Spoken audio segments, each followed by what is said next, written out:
오늘은 예수님이 십자가에 달리시다 제 2부를 말씀드리겠습니다. 현금.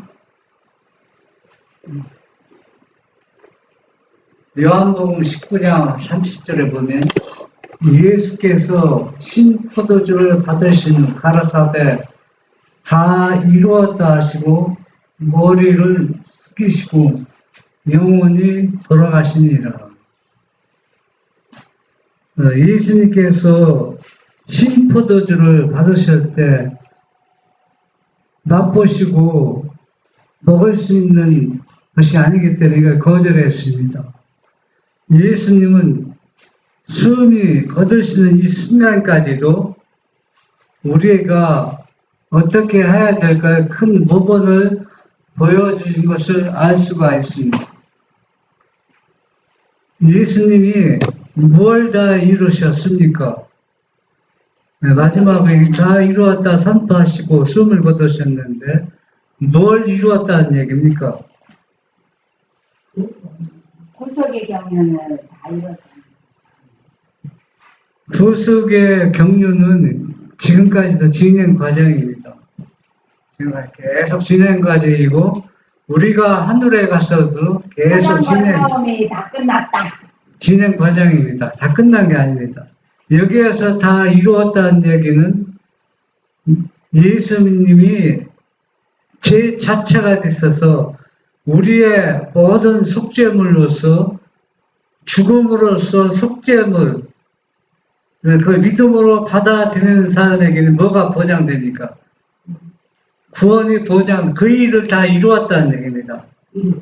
예. 죽지 않으면은 이 속죄물이 완성을 이룰 수가 없어요. 속죄사의 완성이다. 예.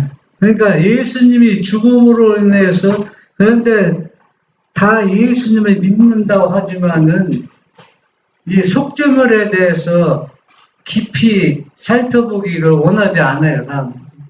그래서 예수님이 우리의 죄를 담당해 돌아가셔서 우리가 믿음으로 그것을 믿고 받아들이면 구원 얻는다고 생각했는데 그것도 문자적으로는 일리가 있는 말씀인데 왜 예수님이 죽어야 되느냐?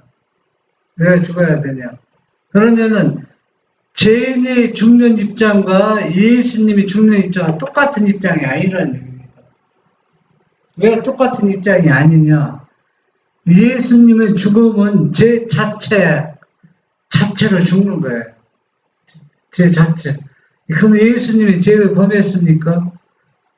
한 번도 죄를 범하지 않은 그 존재가 죄 자체가 되어서 여러분 죄 자체로 죽는다는 거 이런 경험한 인간은 아무도 아직도 없어요. 왜 없습니까? 사람이 죽을 때 하나님이 안 믿는 사람 죽지만은 죄 자체로 완전히 죽은 게 아니에요. 완전히 죽은 건 아니잖아. 또 부활하잖아요. 뭐 예수님을 믿는 사람은 선한 부활로 하고 예수님을 안 믿는 사람은 뭐의 부활로? 악한 부활로 하는 겁니다. 그러면은 여기서 예수님이 죽었다는 얘기는 둘째 사망, 부활을 완전히 정복한 것을 얘기하는 거예요. 그러니까 인간은 두 번 죽은 인간은 아무도 없잖아요. 누가 두 번 죽은 사람 누가 있어요? 그러니까 아무도 없습니다. 그래서 우리가 죽는 죽음과 예수님이 속죄물이 되는 죽음은 완전히 차원이 다르다는 겁니다. 똑같은 죽음인 것 같지만은 죄의 속죄물이 죽는 죽음은 그만큼 고통스럽고 얼마나 정신적으로 고난이 심한지 그걸 경험하지 않았기 때문에 인간은 아무도 몰라요. 그래서 예수님이 다 이루었다 하신 것은 바로 우리가 당할 고통과 모든 것을 다 자신이 다 받으셨다는 건 진노와 미움을 아버지로부터 자기가 직접 받는 겁니다. 아버지가 가장 미워하고 증오하는 건 뭡니까? 죄입니다. 죄 자체라는 얘기입니다. 그런데 예수님 그 죄를 다 자체가 되었기 때문에 누구의 분노와 진노를 가장 많이 받고 돌아가신 거예요? 아버지. 사랑하는 아버지로부터 미움과 증오심을 받고 예수님이 돌아가셨다는 얘기입니다.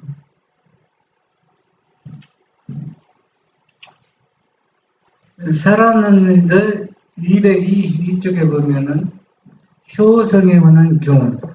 예수께서는 당신의 죽음을 보려고 모여온 군정들 속에서 십자가 밑에 요한이 그리스도 어머니 마리아를 부축하고 있는 것을 보았다.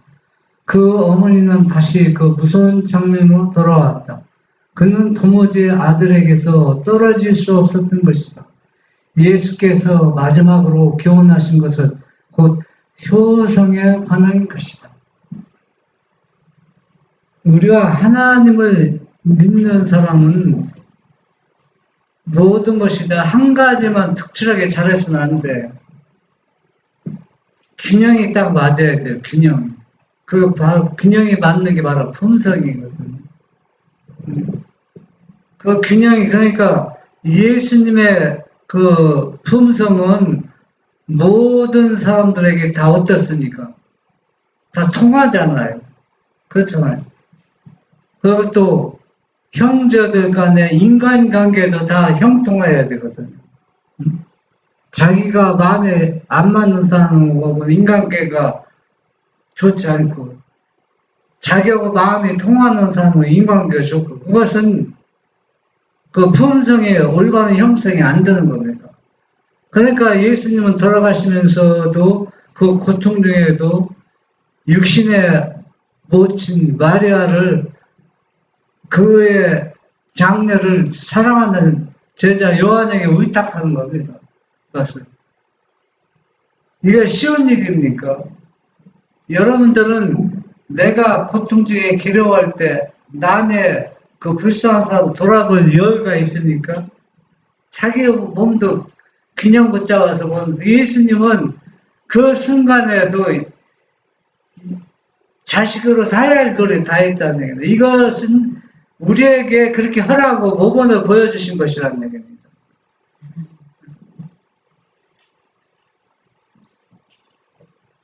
예수는 슬픔이 넘치는 어머니의 얼굴과 요한의 얼굴을 내려다보셨다. 그리고 모친에게 여자여 보소서 아들이니이다. 또한 그 제자에게 보라 네 어머니라고 하셨다. 요한은 예수의 말씀과 자기에게 위탁하신 신성한 임무가 무엇인지를 잘 알았다. 요한은 즉시 그리스도의 어머니를 갈바리의 참혹한 장면에서 딴 곳으로 모시고 갔다. 그때부터 요한은 그 어머니를 자기 집에 모시고 효성이 지극한 아들처럼 잘 봉양하였다. 하나님을 믿노라고 하는 사람들이 부모를 보살피지 않고 자기 가족을 돌아보지 않는 것은 그거는 그 사람이 어떻게 아무리 큰 업적을 남겨도 하나님을 믿는 사람이 아니에요. 성경에 뭐라 했습니까? 자기 친족을 돌아보지 않는 사람은 가장 악하다 하겠습니다. 불신자보다 악하다. 하나님을 안 믿는 사람은 얘기할 것도 없잖아요. 원래 악한 정신이니까. 그러니까 하나님을 믿노라 하면서도 자기 형제나 친족이나 부모를 어려움 당할 때 애매한 것으로 나 예수님 잘 믿는다는 것. 그거는 예수님께는 안 통한다는 얘기입니다. 그래서 예수님은 자기가 가장 어려운 역경 중에서도 자기의 숨을 거두시면서도 이 일을 행하신 것은 예수님을 따르는 모든 사람들에게 예수님처럼 그렇게 살아가라는 교훈을 주기 위해 한 것입니다. 그래서 예수님을 믿는 사람은 어느 곳에 가도 빛이 되는 겁니다. 왜? 진리는 빛이기 때문에 이 빛은 뭘 막을 수가 없어요. 그렇잖아요. 그래서 예수님을 믿는 사람들은 팔방미인이 돼야 돼요. 모든 면에서. 그거는 자기가 원해서 하는 것이나 누구의 능력, 누구의 영향 때문에 되는 겁니까? 예수님. 예수님이 그렇게 할 수 있는 뭘 주시겠다고 했어요. 은혜를 주시겠다고 했으니까 예수님의 약속을 믿고 예수님을 따르는 사람들은 예수님이 하신 것처럼 그렇게 살아갈 수 있기 때문에 우리에게 명령을 하고 있습니다. 우리가 할 수 없는 것을 예수님이 하라고 부탁하고 구하는 것은 하나도 없다는 얘기입니다.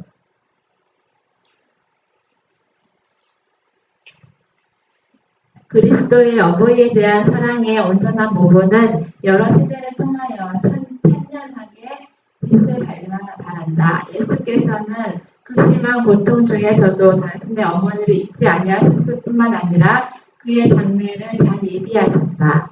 네, 이 말씀을 보면서 우리 주변에서 일하는 것, 또 우리 교회 안에서 일하는 것들 보면은 얼마나 이기적이고 나만 생각하고 있습니까? 완전히 이기적이죠. 이렇게 하면서 나는 누구를 잘 믿고 있다. 예수님을 잘 믿고 있다 생각하는 사람들이 자기 스스로 보니까 속고 속이고 있는 것입니다.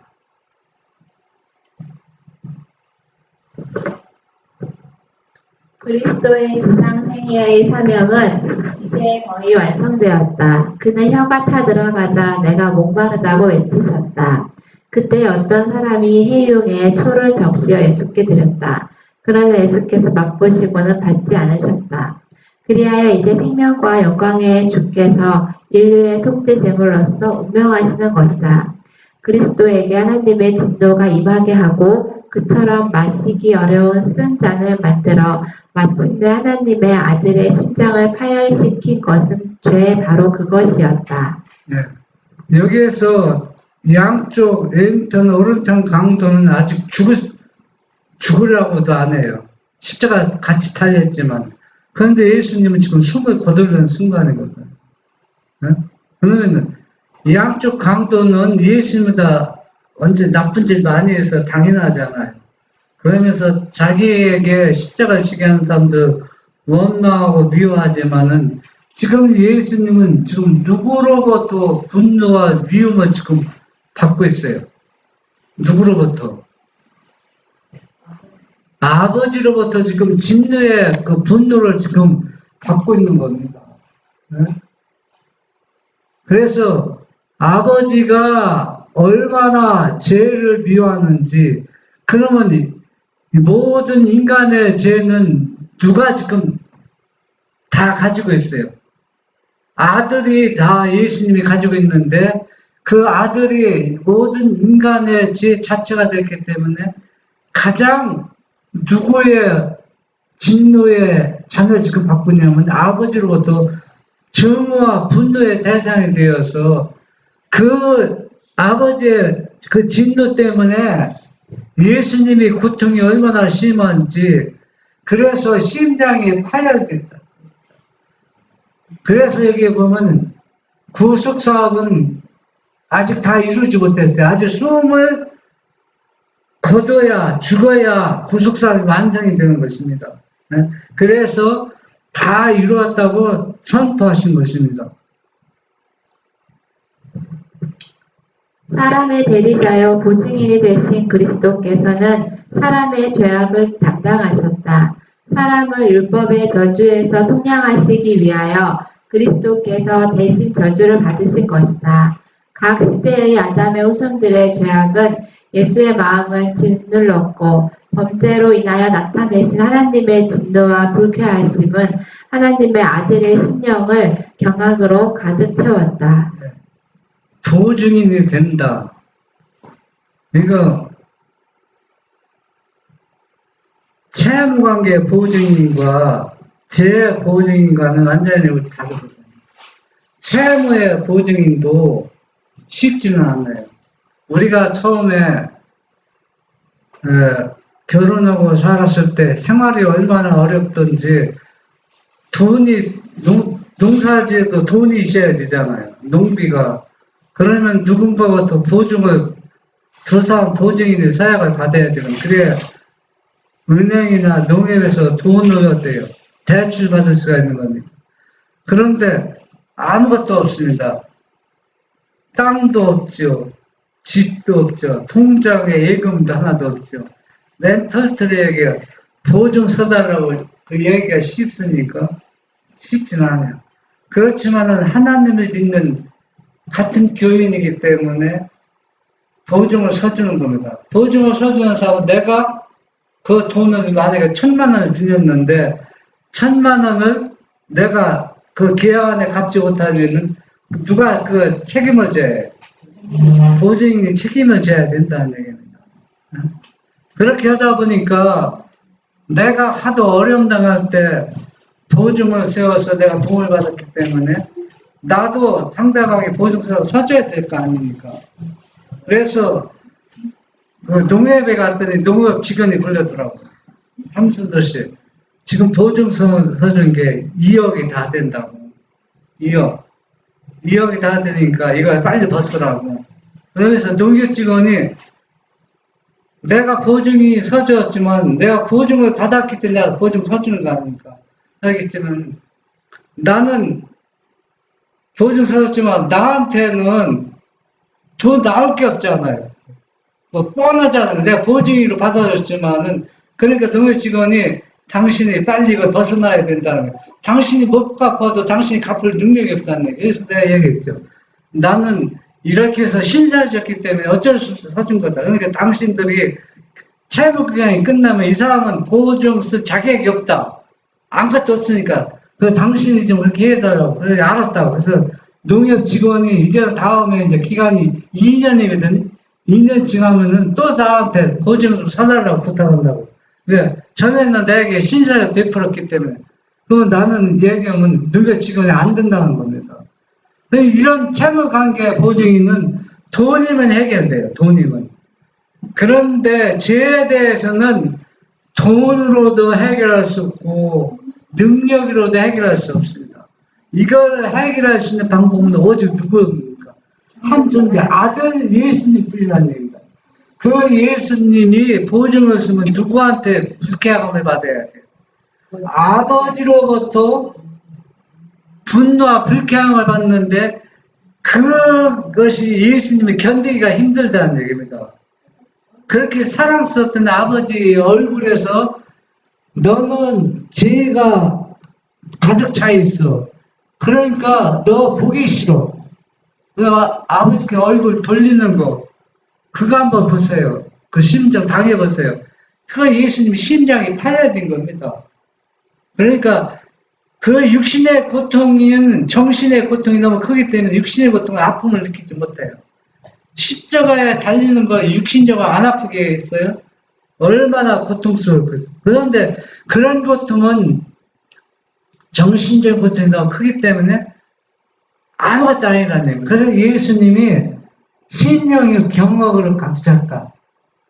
여기 예수의 마음은 진리롭고 뭐가 진리예요? 우리의 죄 자체가 되게 진리롭고 그 범죄로 인하여 나타나시는 하나님의 아버지의 진노와 불쾌하심은 하나님의 아들의 심령을 파괴시켜서 죽게 만들었다는 얘기입니다. 얼마나 죄의 보증인이 힘들다는 거. 우리는 죄를 지어서 회개하면 끝나요. 끝나는데 그 결과는 다 누가 받아야 돼요? 죄의 보증인 예수님이 받아야 된다는 얘기예요. 여러분도 지금 죄를 짓고 회개하면 끝나지만은 그 결과는 지금 다 누가 아픔을 받고 있어요? 보증인이 아픔을 받고 있다는 얘기입니다. 그걸 올바로 인식하지 못하면 자아 절대로 못 버립니다. 여러분들 입으로 아무리 자아 버려야 된다. 자아 버려집니까 그게? 안 버려져요 그건. 내가 힘으로 버릴 것 같으면 무슨 보증인이 필요가 있어요. 그러니까 우리가 성경을 올바로 순서가 있어야 돼요. 순서대로 기별을 받아들여야 우리의 믿음이 자라고 우리의 품성이 형성되는 것이지 이 순서가 바뀌면 아무리 몸보는 주고 애를 써도 안 된다는 얘기입니다. 그러면 죄를 미워해야 돼요. 나 때문에 아무 죄 없는 고통, 죄의 고통을 예수님이 왜 당해야 되는가? 그 당하는 건 무엇 때문이냐? 나를 사랑하기 때문입니다. 그 사랑에 내가 감복될 때, 그게 매료될 때에 죄를 버리게 되고 자아도 버리게 된다는 얘기입니다. 그렇지 않습니까? 여러분들이 내가 누군가를 진짜 미워했어요. 미워했는데 내가 그렇게 미워하던 사람이 그 사람이 나를 위해서 얼마나 애쓰고 뭐 했는지 그 진실을 알게 되면 미운 마음이 있습니까? 미운 마음이 없어지는 거예요. 그걸 모르기 때문에 계속 미워지는 겁니다.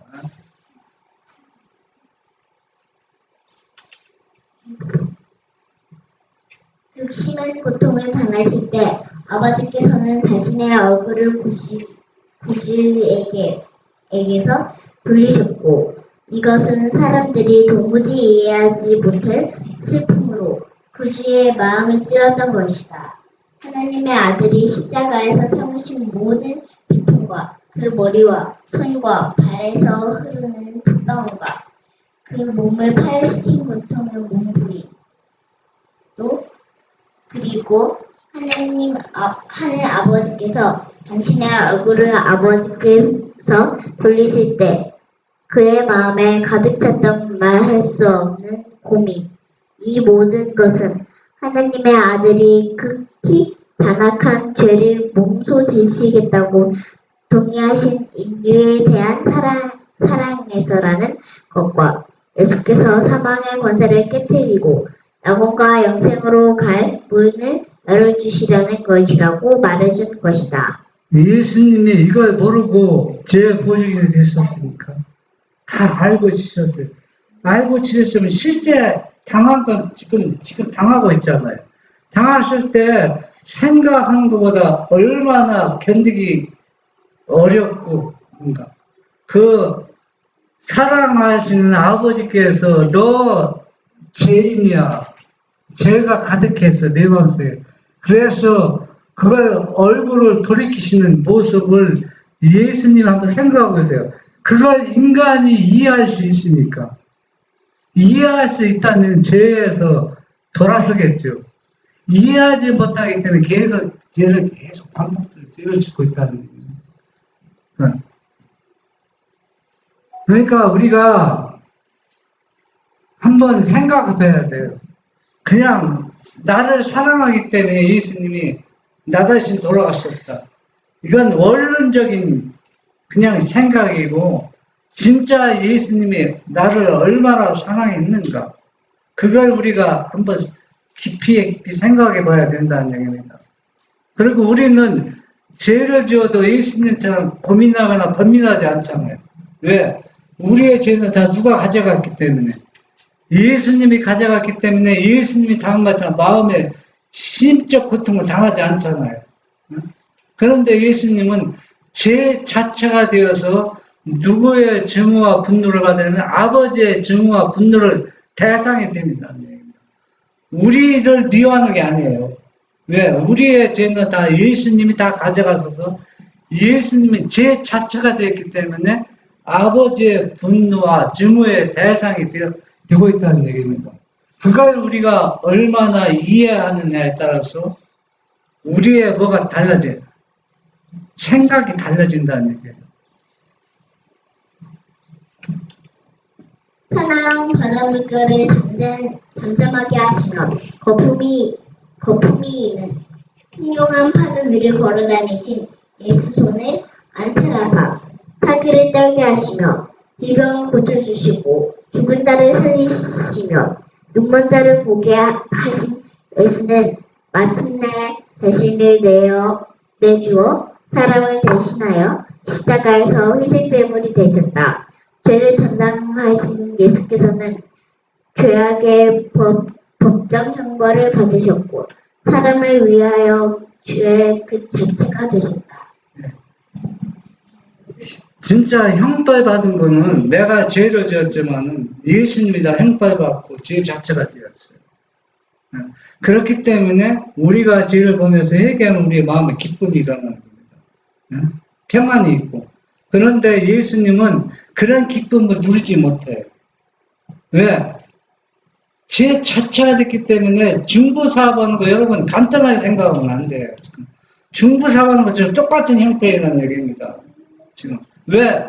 우리가 계속 죄를 짓고 있으면은 우리는 회개했다고 끝나지만은 예수님은 뭐가 돼야 지 제 자체가 되고 중부하고 있다네. 그럼 누구부터 분노를 대상이 됩니까? 아버지의 분노의 대상 지금 되고 있다는 얘기입니다. 그걸 생각하지 않고 있기 때문에 우리가 죄를 계속 짓고 있다는 얘기예요.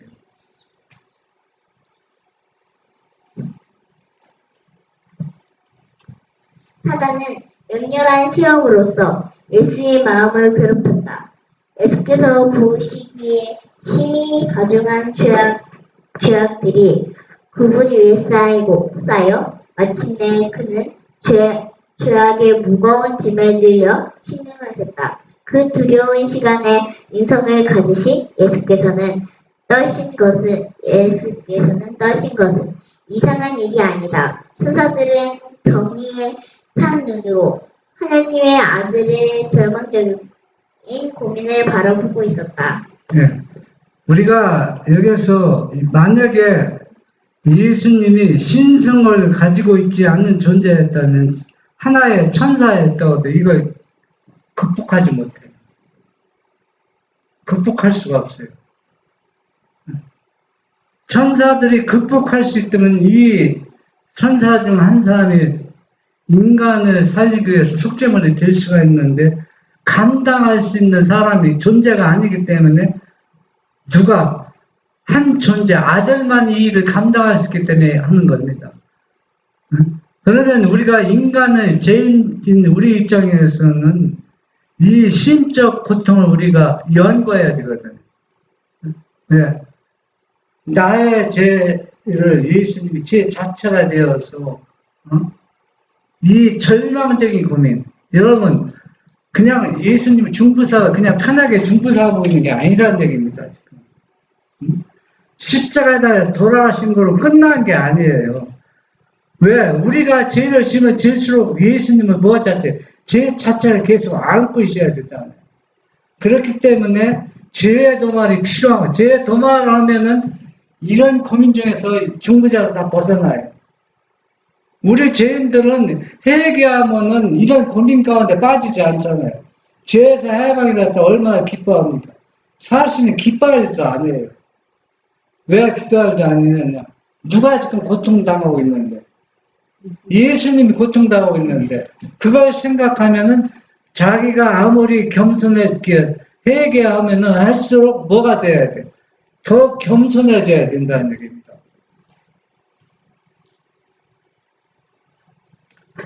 예수께서는 마음속에 당하신 고통이 육신의 고통보다도 너무 커서 육신의 고통은 별로 느끼지 못하셨다. 하늘의 천군들은 그 무서운 광경을 참아보지 못하고 얼굴을 가리웠다.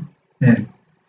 이게 구속의 경륜이 이미 오래전에 발표되었고 이거는 하나의 예언적으로 이 성취는 실제 이런 경험할 때 천사로부터 놀란 겁니다. 사실보다 현재 지금 이 아들은 한 온 우주부터 무슨 대상입니까? 찬양의 대상, 경배의 대상, 존경을 받는 분이 지금 어떻게 지금 어려운 처지에서 지금 당하고 있는 것을 차마 눈으로 볼 수 있다. 볼 수 없어서 얼굴을 돌이킬 정도로 지금 실제 상황을 얘기하고 있는 겁니다. 이게 얼마나 이 구속의 경륜이 우리가 생각하는 것보다 얼마나 깊고 오묘한지 그래서 이거는 영원한 복음이라고 얘기한 것입니다. 무슨 문제도 모욕을 당하시고 죽어가는 저희 창조주를 동정하였다. 태양은 그 두려운 광경을 목도하기를 거부했다. 햇빛이 정오에는 땅을 강렬히 비췄으나 갑자기 그 빛을 거두어 버렸다. 흑암은 장례식의 회장처럼 완전히 십자가와 그 주위를 완벽하게 뒤덮였다. 이 흑암은 3시간 동안이나 십자가를 덮고 있었다. 네. 모든 무생계, 천연계도 이 존귀한 분이 아무 죄도 없으신 분이 인간을 구원하기 위해서 이 당하는 것을 그냥 바라볼 수가 없어요. 그렇기 때문에 어둠이 쌓였다고 했습니다. 여러분 중에, 가족 중에서 이러한 형편에 놓여 있는 것, 가족이 있다면 여러분이 그 끝까지 볼 수 있어요? 볼 수가 없을까? 왜 볼 수가 없습니까? 마음이 너무 아프고 저려서 견딜 수가 없다는 얘기입니다. 하늘 천군도 그렇는데 뭐냐면 무생물계, 천연계 이런 모든 것들이 하나님께서 자비의 손길로 이렇게 선한 일을 하시던 그분이 저렇게 부장하게 죄인처럼 취급당하고 죽는 모습을 모든 만물이 정면으로 바라볼 수가 없다는 얘기입니다. 그래서 예수님이 십자가의 주에는 어둠으로 완전히 덮였다고 했습니다. 오후 3시가 되어서야 흑암이 사람들에게서 사라졌으나 오히려 흑암의 외투처럼 구주를 둘러싸고 있었다. 그리고 또 한 번개는 십자가에 달리신 예수를 치는 듯했다. 그때 예수께서 엘리 엘리 라마 사박다니 하시니 이를 번역하며 나의 하나님 어찌하여 나를 버리셨나이까 하는 뜻이라. 한번 우리가 생각해 보세요. 예수님은 보통 분이 아니잖아요. 보통 분입니까 우리가? 인성을 쓰셨지만 완전히 죄를 한 번도 짓지 못하고 얼마나 나는 누구의 뜻을 행하러 왔다. 나를 보내신 아버지의 뜻을 행하러 왔다.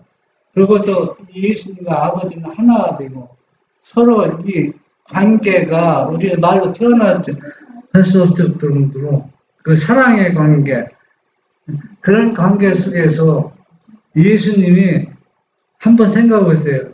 얼마나 견디기 힘들면 아버지 어찌하여 나를 버리셨습니까? 그 내용이 아닙니까? 이게 예수님 입에서 이 말이 나왔다는 얘기는 심적 고통이 얼마나 크다는 것을 증명해주고 있습니다. 웬만하면 예수님께서 그 얘기 하시겠어요?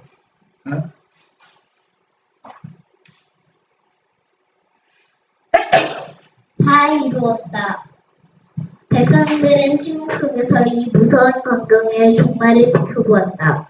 해는 다시 빛을 발사하였으나 십자가는 여전히 흑암 속에 있었다. 십자가를 두른 흑암이 없어지자 온 우주를 울리는 듯 똑똑한 나팔 소리같이 계속해서 다 이루었다. 아버지여 내 영혼을 아버지 손에 부탁하나이다.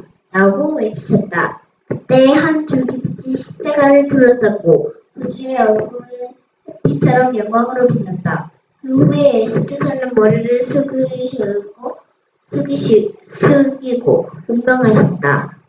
예수님께서 그 십자가의 주위에서 3시간 동안 어둠이 있다가 사라졌는데 여기서 다 이루었다 하고 예수님이 선언하실 때까지는 그 분노와 증오의 대상인 아버지의 얼굴에서 완전히 돌이켰는데 예수님이 숨을 거두시자 빛이 예수님 얼굴 비춰서 예수님이 영광으로 딱 빛났다고 했습니다.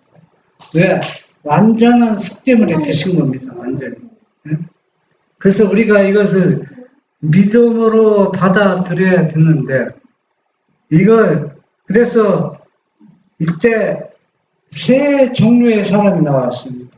예수님이 운명하실 때 예수님 대신 십자가를 지한 불행한 시몬, 그것도 성경에는 억지로 졌다고 했지만 그러나 이거는 자기가 원했기 때문에 진 거거든요. 동정을 했대. 자기가 원했기 때문에. 분정은 억지로 지은 것 같지만 이거는 쉽게 말하면 자원하는 심령으로 진 거라는 얘기입니다. 자기가 예수님의 그 진리의 그 기별을 이 자녀들은 예수님의 진실을 믿는 자녀였거든. 알렉산더와 누퍼라고든가 두 자녀가 확실하면 아마 그럴 겁니다. 그리고 또 한 사람은 어떤 사람입니까? 한쪽 강도가 당신이 나라 임할 때 나를 기억하소서. 그래서 자기의 죄를 다 예수님께 맡기고 예수님께 보장의 약속을 받았잖아요. 내가 낙원에 영원히 있으리라. 예수님은 숨을 거두는 시간에도 영혼을 수확하는 그 기쁨, 그것도 한 사람은 이때 큰 소리가 나 천둥이 울리는 것처럼 막 그냥 진실로 우리가 저 하나님의 아들이다. 진실로 당신은 하나님의 아들이었다. 로마 백부장 예수는.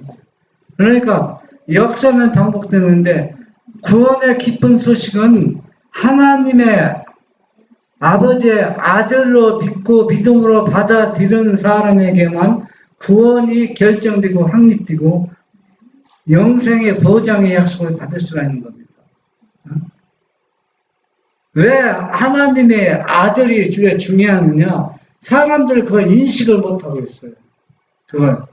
왜 예수 믿는 거나 하나님의 아들과 같은 존재인데 완전히 다른 존재입니다. 왜 다르냐? 여러분 그 설명할 수 있습니까? 똑같은 예수를 예수 믿고 구원받으나 하나님의 아들을 믿고 구원받으나 뭐가 다릅니까? 똑같은 인물인데 근데 완전히 다르다는 거예요. 완전히 어떻게 다르냐? 예수 믿고 구원 얻는 거는 희생과 사랑을 다 설명을 못하고 있어요.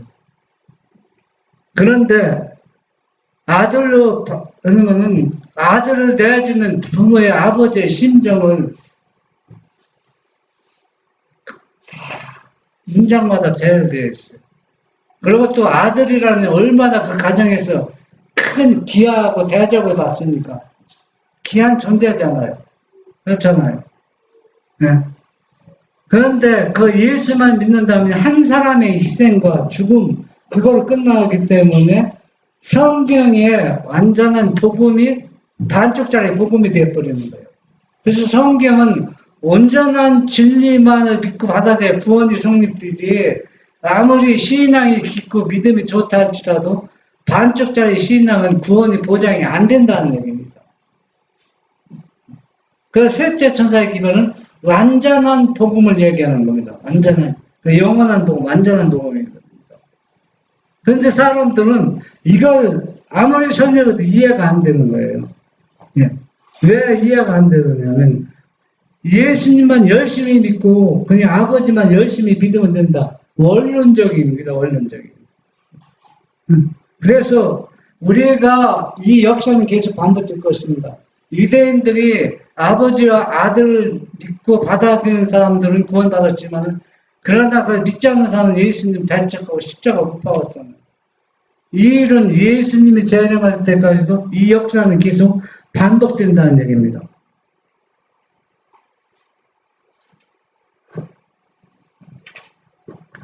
예수께서는 당신이 이루시려는 그 일을 성취하시기까지는 그의 목숨이 끝나지 않았고 마지막 숨이 끊어지실 때 다 이루었다고 해주셨다. 천사들은 그 말씀을 듣고서야 즐거워하였다. 이제 구속의 위대한 계획이 승리하여 성공하였기 때문이다. 이제부터 아담의 자손들이 순종의 생애를 통하여 마침내 하나님 앞에 나갈 수 있게 되었기 때문에 온 하늘이 기쁨에 들떴다. 사단은 자신이 패배한 것과 그의 왕국이 끝나버린 것을 알게 되었다. 예수님이 다 이루었다고 선포하신 후에 사단은 왕국이 끝난 겁니다. 하나님은 승리하게 되었고 이 말씀을 순종하는 사람은 다 누구라도 돼요. 구원을 받게 되는 겁니다. 이걸 믿음으로 받아들인 사람에게만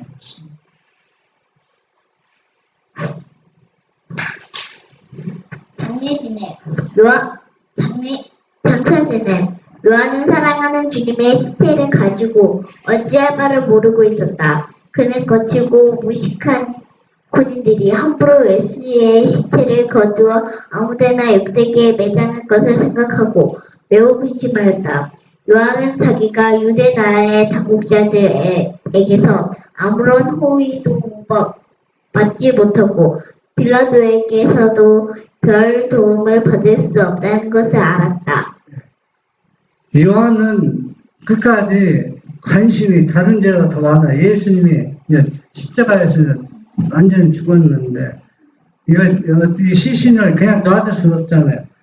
처신해야 되는데, 처신하기 쉽지 않아요. 돈도 필요하고, 또 권력도 있어야 돼. 그래, 빌라도에게 당부해서 시체를 가져가겠다. 장사 지내겠다 하는데, 예수님의 제자들에게 이런 능력을 행할 사람이 아무도 없어요. 이런 처지 때, 누가 도움의 손길이 필요하다는 얘기입니다.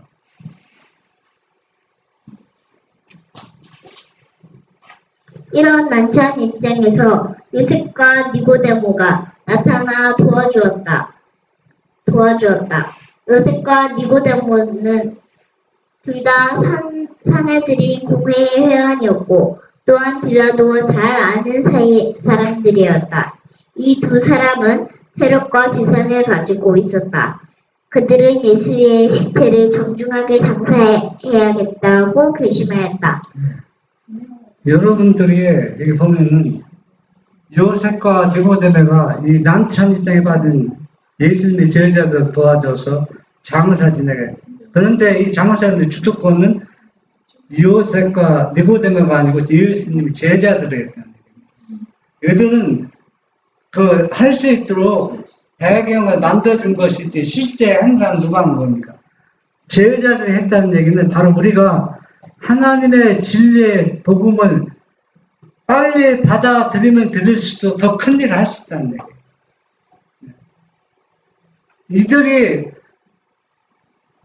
부자요, 또 권력도 있고 사람이 때 모든 것을 주관해서 이들이 예수님을 장사 지낼 수 있다고 생각하는데 그게 아니라는 얘기입니다.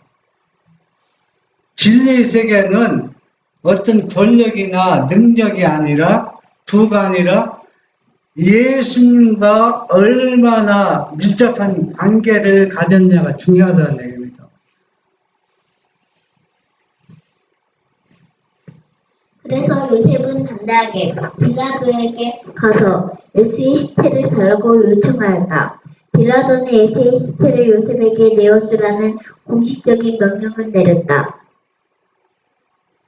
제자 요한이 사랑하는 주님의 귀한 유해에 대하여 매우 염려하고 걱정하고 있을 때 아리마대 요셉이 총독의 위임장을 가지고 왔다. 니고데모는 빌라도와 요셉의 회견 결과를 예측하고 값진 몰약과 식량을 뺏은 가량이나 마란을 가지고 왔다. 온 예루살렘에서 가장 존귀한 사람이 죽었을 때에도 예수만큼 더 존귀한 대우를 받은 일은 없었다. 예수님이 조롱과 핍박 속에서 천대를 받으면서 십자가에 달려 죽었지만 장사박하면 가장 화려하게 어떤 부자도 이렇게 화려하게 장사 지낸다고 없다.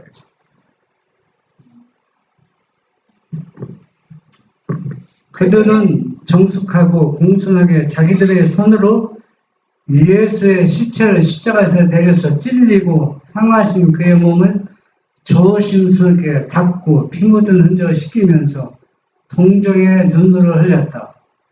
누가 그랬습니까? 예수님의 제자들을 이렇게 한 겁니다. 요셉은 자기를 위하여 준비해 두었던 돌을 파서 만든 새 무덤을 소유하고 있었다. 이 무덤이 갈바리 근처에 있었기 때문에 그는 이제 이것을 예수를 위해 즐겨 제공하였다. 그러니까 이 제자들은 이 두 사람의 도움을 받아서 장례식을 아주 가장 화려하게 지금 해주고 있습니다. 그래서 예수의 시체는 니고데모가 가져온 향료를 넣어가는 배로 싼 후에 새 제사가 함께 아직 사람을 장사하지 아니한 새 무덤으로 고귀하신 저희 구주를 모셔갔다. 그들은 찢어지고 상한 수족을 거두고 상한 손에 박동이 그친 가슴 위에 접어띄었다. 여기서 새 제자라고 얘기했는데 물론 다른 제자도 다 포함되겠지만 특히 새 제자가 등장할 때 어느 때 등장, 누구 등장합니까? 변화사는 베드로, 야고보, 요한. 요한의 가능성이 많습니다. 네, 항상 보할 때는 이 세 제자가 함께 니고데모, 요셉. 그러니까 여기에서 뭐 다들 따라갔겠지만 이 주도권은 세 제자라고 이제 제도 있다는 얘기입니다. 그러니까 우리가 하나님을 믿을 때 적극적으로 열성 있는 존재가 있고 그냥 따라가는 존재가 있는데 이 세 제자는 항상 뭐든지 매우 열성적입니다. 적극적으로 일을 해 나가는 것을 볼 수가 있어요.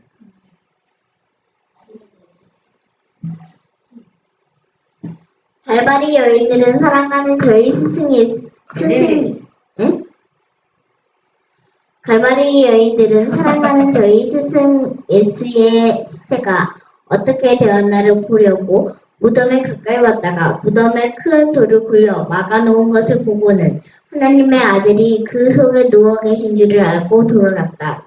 이 여인들은 최후까지 십자가 앞에 있었고 또한 최후까지 그리스도의 무덤에 있었다. 예수님의 말씀을 즐겨 듣던 이 여인들은 마지막 순간까지도 지켜보고 있어요.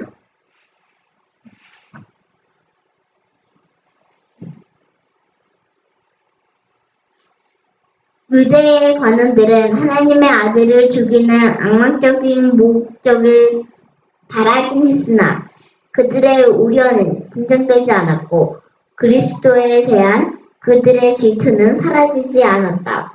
그들은 복수했다는 통쾌감과 함께 요셉의 무덤에 누워있는 그리스도의 죽은 몸에 다시 살아나 무덤에서 나오지는 않을까 항상 염려가 되었다. 예수님을 죽이면 다 끝날 줄 알았는데 아직도 불안은 떨쳐버릴 수 없어요. 왜 불안합니까? 유다가 말했잖아. 이 사람 예수가 3일. 아니 유다가 그 말을 했는데 여기 관원들이 그걸 알았나 봐요. 3일 후에 자기가 살아날 거라고 그렇게. 이 제사장들은 예수님이 죽으면 3일 만에 부활한다는 거 한두 번 들은 게 아니잖아요. 이거 모르는 사람 없을 정도 다 들었습니다. 그런데 막상 예수님을 복수해서 죽였는데 마음은 통쾌하는데 3일째 부활할 가능성이 예수님이 말씀하신 것이 기억나니까 불안한 겁니다. 불안해서 그러니까 영적으로 눈 멀면 얼마나 어리석은 존재가 되는지 알 수 있어요. 그 무덤 지킨다고 예수님 부활을 막을 수 있습니까? 그러니까 우리가 진리를 벗어나면은 얼마나 그들이 하는 행동, 하는 행동 모습이 참 이해하기 힘들 정도로 저 사람이 진짜 예수 믿는 사람인가 할 정도로 달라지고 있는 모습을 볼 수가 있어요.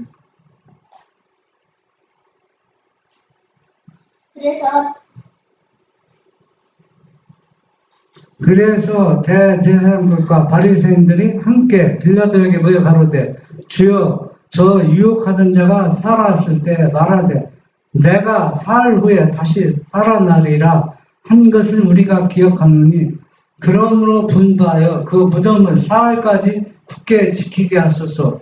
그의 제자들이 와서 시체를 도둑질하여 가고 백성에게 말하되 그가 죽은 자 가운데서 살아났다 하면 후에 유혹이 전부 다 더 될까 하나이다. 이 사람들이 지금 거짓말하고 있어요. 어떻게 거짓말하고 있느냐? 아니 제자들이 훔쳐가고 그 부활했다고. 그러니까 진리를 완전히 왜곡시키는 겁니다. 이거 완전히. 아니 제자들이 훔쳐간 거하고 부활하고 무슨 상관이 있습니까? 그러니까 제사장들은 아예 성경을 안 보려고 외면하고 있는 거예요. 완전히. 그런 사람에게 아무리 진리를 얘기할 필요가 없어요. 지금 예수가 3일 만에 부활한다는 거 제사장들 알고 있잖아요. 그러면서 그 부활이 진짜 부활이 아니고 예수님이 시체를 제자를 훔쳐가고 도둑질해가고서 예수님이 부활했다고 헛소문을 터뜨린다. 지금 말도 안 되는 소리를 하고 있잖아요. 성경. 얼마나 성경을 왜곡하고 있는 겁니까? 그러면서 지금 뭐요? 제사장이 노릇하고 또 교회 지도자 노릇하고 이러니까 그 교회가 어떻게 되겠습니까? 빌라도 역시 유대인들처럼 예수께서 자신의 죽인 사람들을 벌하시려고 권능을 가지고 무덤 가운데서 나오시는 것을 원하지 않았다. 그래서 빌라도는 제사장의 요구에 따라 무덤을 지키도록 군사를 보냈다. 빌라도가 가로되 너희에게 파수꾼이 있으니 가서 힘대로 굳게 하라 하거늘 저희가 파수꾼과 함께 가서 돌을 임봉하고 무덤을 굳게 하니라. 네. 참 군사들 보낸다고 해서 예수님이 부활을 안 하니까 한 번 눈 벌으면 그 주위의 사람 다 눕는 소경이 돼버려 영적으로 완전히 참 이해가 안 되는 얘기잖아요. 그래서 진리를 이면하면은 그 사람에게 뭐 하나님의 영이 떠나오면은 그 사람은 완전히 영적 소경이 되는 겁니다.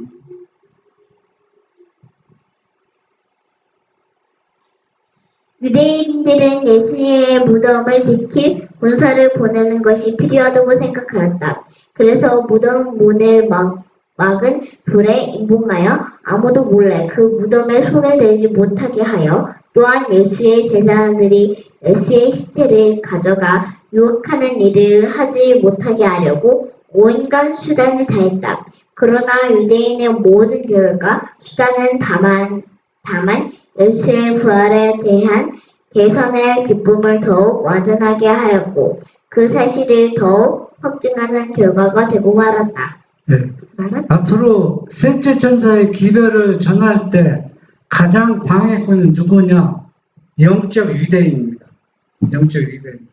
지금 유대인들은 예수께서 3일 만에 부활한다는 거 성경 말씀을 보았지만 기억나지만은 그걸 인간의 방법으로 저지하려고 하잖아요. 그러면 마지막 시대에 예수님이 재림할 때도 이런 현상이 역사가 일어날 것입니다. 그러면 이 일을 주도해서 방해할 사람이 누구냐? 영적 유대인이라는 얘기입니다. 그럼 영적 유대인은 누굽니까? 유대인. 그건 제가 말씀드리지 않는데 여러분 잘 알고 있을 거예요.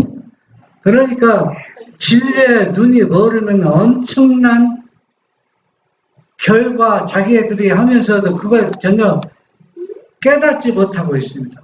그런 사람들에게 진리를 아무리 얘기했는데 그들이 그걸 받아들이겠습니까? 안 받아들인다고. 그래서 우리는 니고데모 요셉 이런 사람들이 있을 수 있죠. 그래서 유대인들이 다 예수님을 배척한 거예요. 그래서 복음은 누구를 통해서? 유대인을 통해서 복음이 왔다고 예수님께서 분명히 말씀하셨습니다. 그래서 우리는 영적 유대인은 완전히 예수님이 유대인이잖아요. 멸시해서는 안 된다는 얘기입니다. 왜? 셋째 천사 기별도 유대인을 통해서 전파될 것입니다. 왜? 다른 교파에서는 이 셋째 천사 기별을 이해를 못하거든요. 그래서 우리는 이 말씀을, 성경을 조화 있게 우리가 보고 이해해야 됩니다. 그래서 오해의 소지가 없다는 얘기입니다. 그래서 이 역사는 한 번 끝나는 것이 아니라 계속 반복되고 있어요. 반복되고 있는데 나랑 가까운 사람, 우리 이웃, 가족들이 영적 유대인이 되어서 예수님을 십자가 못 박으라고 외치거나 또는 예수님이 부활할 것을 인간의 방법으로 저지시키는 그러한 영적 유대인이 돼서는 안 된다는 얘기입니다. 그런 사람들은 야정이 다 뭘 받을 사람들이에요? 자비가 섞이지 않은 칠장을 받을 사람들입니다.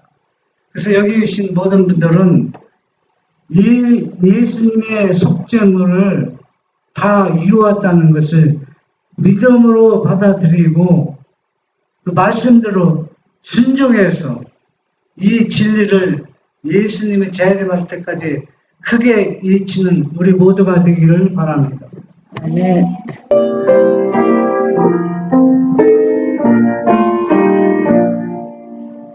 사랑의 구주를 주게 됐네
내 모습